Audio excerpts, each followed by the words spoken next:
오늘 우리가 할 내용은 여기 있는 이제 매일 변하는 날씨, 바로 기압과 날씨에서 마지막 소단원을 나가볼 건데, 여기를 보면 얘들아, 우리가 첫 번째로 배워야 할 게 바로 일기도예요. 일기도.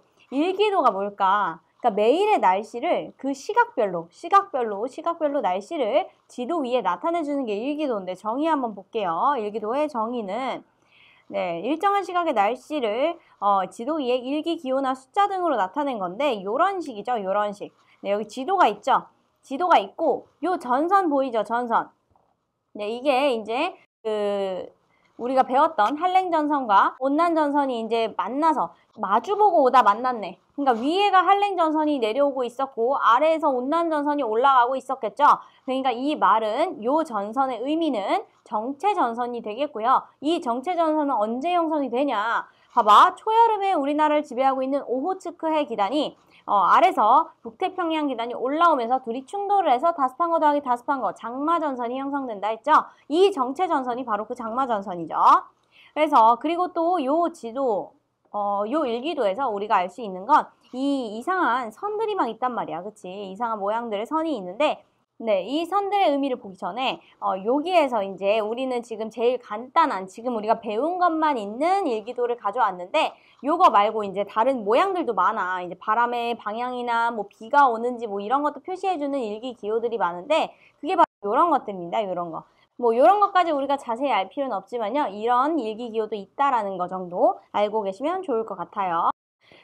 그러면 이제 여기에서 우리는 방금 내가 얘기했듯이 요 이상한 선들 이런 것들을 알아봐야 되는데, 요게 이제 뭐냐면 얘들아, 압력이 같은 지역을 선으로 이은 거, 그게 바로 등압선인데요. 압력이 같은 지역을 선으로 이은 거죠. 정의는 이렇고요. 여기 보면 봐봐, 저라고 써있지. 저. 그리고 숫자는 1012야. 얘들아, 1012, 1016, 1020 뭐 이런 거 보니까 어때? 뭔가 익숙해. 뭐랑 익숙해? 1013이 뭐였어? 1기압이었죠? 1기압이 1013 무슨 단위? 헥토파스칼이었어. 요것도 아마 단위가 헥토파스칼인 것 같아요. 그래서 여기 보면 1012 그리고 저라고 되어 있네. 이 저기압과 고기압은 어떻게 구분을 하냐면요. 이제 주변보다 압력이 낮은 저기압이라 하고 주변보다 압력이 높으면 고기압이라고 표현을 하는데, 근데 이제 대부분 그 기준점이 되는 게 1기압 1013 헥토파스칼이죠. 그래서 1013보다 낮으면 저기압, 높으면 고기압 이런 식으로 분류를 하게 됩니다. 그래서 오늘 우리가 할 거는 그 10페이지에 나와 있는 고기압과 저기압에 대해서 좀 심층적으로 탐구를 해볼 거예요. 일단 고기압과 저기압은 우리가 지금까지 조금 했었잖아. 그래서 간단히 했었는데, 요번에는 조금 더 깊게 들어가서 고기압과 저기압의 또 어떤 바람의 방향 이런 것도 한번 알아보도록 하겠습니다. 그럼 넘어가서 이제 일기도에서 우리가 또 그 방금 정체전선이 나왔잖아. 그런 거를 볼 때 어디에 비가 올지 예측할 수 있어. 비 표시가 없어도. 그럼 어떻게 알 수 있냐면, 일단 강수 부분이 어딘지 한번 볼게요. 한랭전선 먼저 가져오겠습니다. 한랭전선은 강수가 여기 뒤래. 얘들아, 우리가 한랭전선 배울 때 전선 뒤쪽으로 소나기성 비가 온다고 했죠. 그거 생각하면 돼. 그러니까 전선이 이렇게 그려져 있다. 그러면은 이 전선의 뒤쪽으로 비가 오게 되는 거예요. 오케이. 그 다음에 온난전선 볼게요. 온난전선 같은 경우는 내가 전선면의 앞쪽으로 온다 했잖아. 그래서 여기 그림 보면 이 파랗게 표시된 부분이 바로 전선 앞쪽, 그리고 여기에서 비가 온다라고 생각하시면 됩니다. 그리고 또 세 번째는 뭐냐면요. 이번에는 한랭전선과 온난전선이 만났는데 어떻게 만났냐면 같은 방향으로 만난 거야. 같은 방향으로. 그래서 회색전선이죠. 회색전선 같은 경우는 얘들아 같은 방향을 바라보고 있잖아. 근데 여기에서 한랭전선은요. 전선 뒤쪽으로 이렇게 비가 오게 되고요. 한랭전선은. 그 다음에 온난전선은 전선 앞쪽으로 비가 오기 때문에 전선 앞쪽으로 이렇게 비가 오기 때문에 여기에서는 회색전선이 있다. 그러면은 양쪽 다 오게 되는 거지. 오케이? 비가 안 오는 부분이 없는 거야. 앞뒤로 다 오는 거예요. 그 다음 마지막으로 정체전선 같은 경우는요. 이 위쪽으로 오게 되는데 왜 그러냐면 봐봐. 한랭전선은 아래쪽을 바라보고 있지. 그러니까 아래쪽을 바라보고 있으니까 뒤쪽이 어디야? 여기에서 윗부분이 뒤쪽이죠. 한랭전선 같은 경우는 전선 뒤쪽에서 오니까. 그리고 이제 온난전선 같은 경우는 위를 바라보고 있지 위로 진행하고 있는 거야. 근데 온난전선은 비가 어디서 온다고? 전선 앞쪽에서 온다 했죠. 그래서 전선 앞쪽에서 이렇게 오기 때문에 정체전선이 있는 경우 위쪽에서만 비가 오게 되는 거지. 그래서 장마전선이 이렇게 있다. 그러면은 온난전선이 바라보고 있는 쪽에서만 비가 왕창 오게 되는 거야. 오케이? 강수 지역이 겹치니까 비가 더 오겠죠. 그럼 넘어가서 이제 진짜 고기압과 저기압 한번 볼 건데요. 우리는 얘들아 지구에서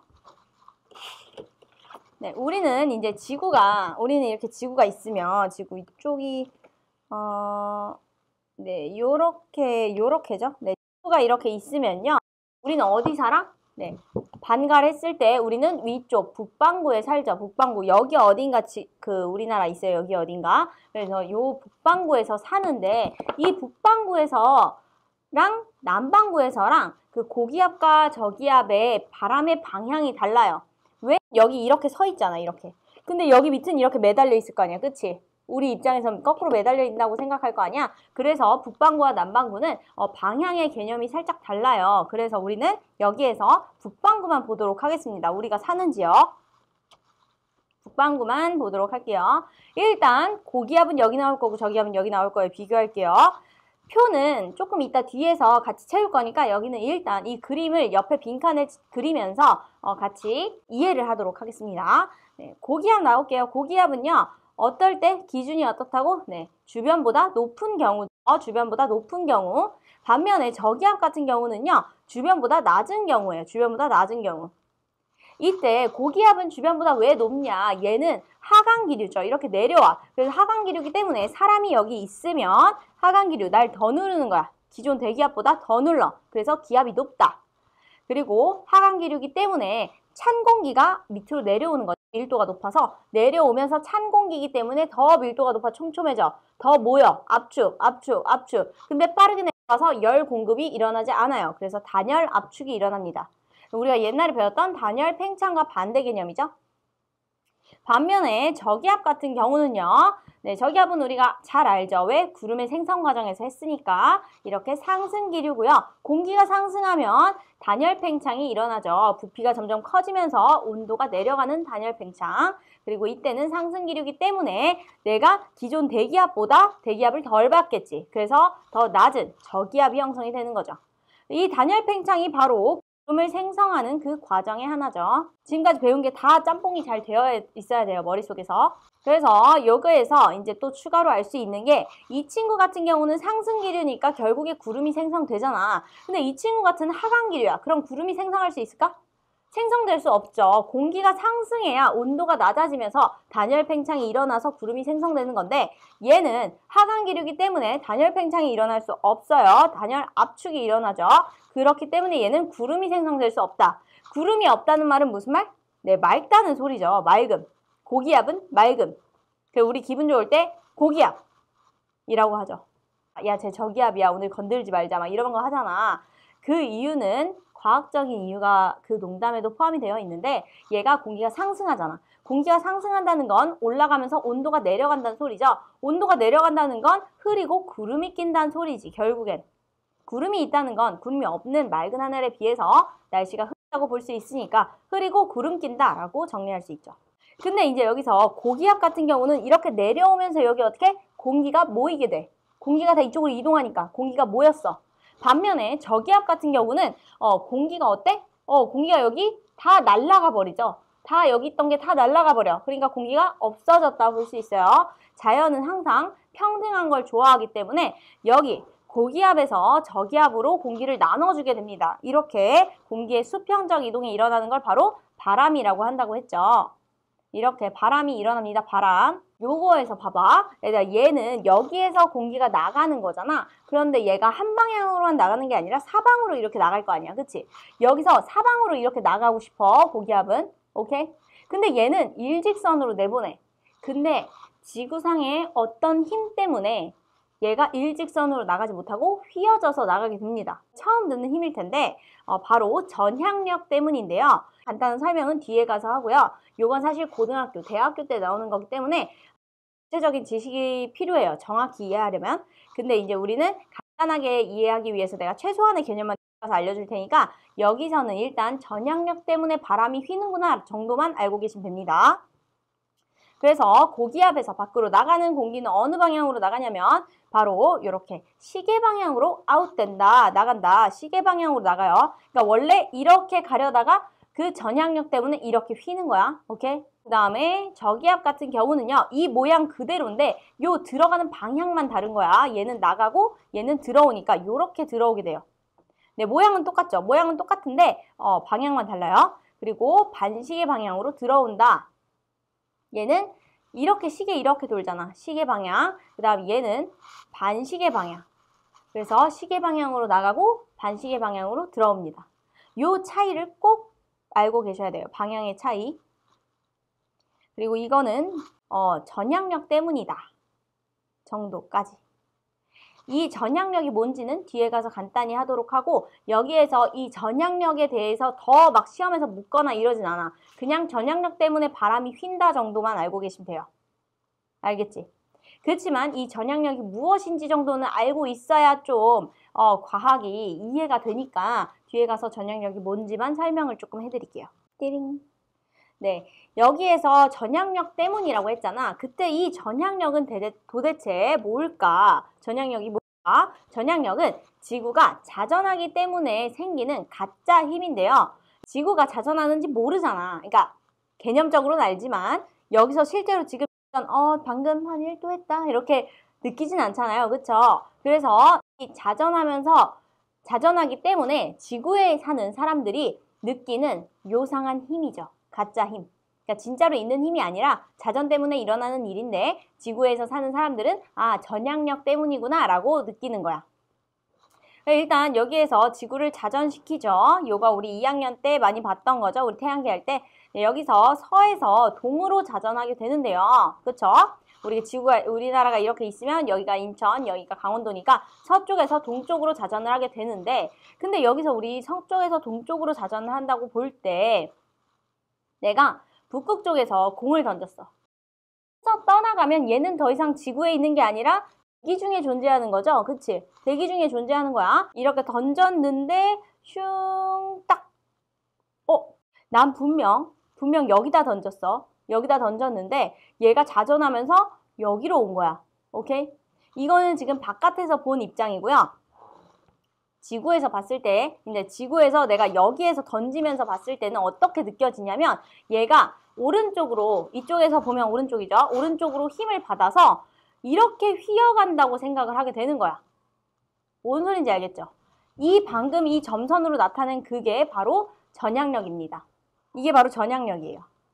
이걸 조금만 더 쉽게 한번 설명해 드릴게요. 조금 더 쉽게. 네, 지구가 이렇게 있고요. 이번에 여기가 북극입니다. 북극. 우리가 북극 위에서 지금 보고 있는 거야. 아까는 북극, 남극이 있고 앞에서 보고 있었다면 이번엔 위에서 보고 있습니다. 지구를. 이때 우리가 여기에서 역시나 공을 던질 건데요. 이번에 이쪽으로 던져볼게요. 그러니까 나는 여기를 바라보고 공을 던질 거야. 여기 초록 부분, 여기 바다 바로 옆, 여기에 도착해야 돼. 오케이? 여기에 도착해야 되는데 이때 내가 여기 공을 던졌지만 그러니까 멀리서 본 거야. 지금은 지구 밖에서 봤을 때는 지구가 도니까 얘가 여기로 던졌는데 여기에 도착하게 되죠. 여기에 도착하게 되는 거야. 내가 예상했던 지점이 아니야. 근데 이제 내가 여기에서 공을 던지는 사람이라면 지구가 도는 걸 모르죠. 그래서 어떻게 가는 것처럼 보이냐면 원래대로 돌아와서 여기에서 이렇게 휘어서 여기로 가는 것처럼 보이는 거지. 이런 힘을 받아서 얘 다시 던지면 이런 힘을 받아서 얘가 이렇게 움직이는 것처럼 보이는 거야. 오케이? 이때 오른쪽으로 작용하는 그 힘이 바로 전향력이다 이 소리죠. 그리고 이때 전향력은요. 북반구에서 생각했을 때 북반구에서 오른쪽으로만 작용한다. 남반구는 왼쪽이에요. 전향력 북반구에서는 오른쪽으로 작용한다는 거 기억해 주시면 됩니다. 그래서 이제 고기압과 저기압에서 고기압은 밖으로 나갈 때 휘어서 나가는 거고요. 물론 저기압도 휘어서 들어오는데 방향이 각각 얘는 시계 방향으로 나가고 저기압은 반시계 방향으로 들어와요. 그래서 이 반시계 방향으로 들어오는 걸 우리가 눈으로 확인할 수 있는 게 뭐냐면 바로 요거죠. 북반구에서 봤을 때 태풍의 경로죠. 태풍의 경로. 봐봐, 지금 태풍은 얘들아 흐린 거지? 태풍 비가 오는 건 흐린 거야. 맑은 게 아니죠. 얘는 그럼 무슨 기압이야? 저기압이야, 저기압. 저기압에서 태풍이 발생하는데 저기 봐봐. 요렇게 지금 들어오고 있지. 어느 방향? 네, 반시계 방향이에요. 반시계 방향. 반시계 방향으로 지금 태풍이 휘어서 들어오고 있습니다. 아까 그 논리 이론대로가 맞죠? 저기압은 반시계 방향으로 들어온다. 남반구 같은 경우는요. 이렇게 시계 방향으로 들어와. 얘도 마찬가지로 저기압일 텐데 얘는 시계 방향이야. 북반구랑 남반구랑 다르다는 소리죠. 그치만 우리 이건 몰라도 돼요. 북반구만 기억하시면 됩니다. 알겠죠? 저기압은 시계 방향으로 들어온다. 태풍을 생각하시면 됩니다. 그러면 이제 다시 넘어가서 이제 진짜 고기압과 저기압 한번 정리해 보도록 할게요. 물론 우리는 북반구만. 그럼 이제 표 같이 채우면 됩니다. 표 채울게요. 기준, 얘들아 고기압은 주변보다 높은 경우죠. 주변보다 높은 경우. 반면에 저기압은 주변보다 낮은 경우죠. 오케이. 그 다음 기류는요. 고기압은 찬 공기가 내려가기 때문에 하강 기류. 저기압은 상승 기류가 됩니다. 하강 기류이기 때문에 얘는 눈이 아니죠. 하강 기류이기 때문에 구름이 생길 일이 없죠. 그래서 얘는 맑음. 구름이 안 생긴다는 건 비나 눈이 올 일이 없다는 거야. 그 다음에 저기압 같은 경우는요. 상승 기류. 그리고 날씨는 흐리고 구름이 끼겠죠. 그리고 과정은요. 이 친구는 단열 압축.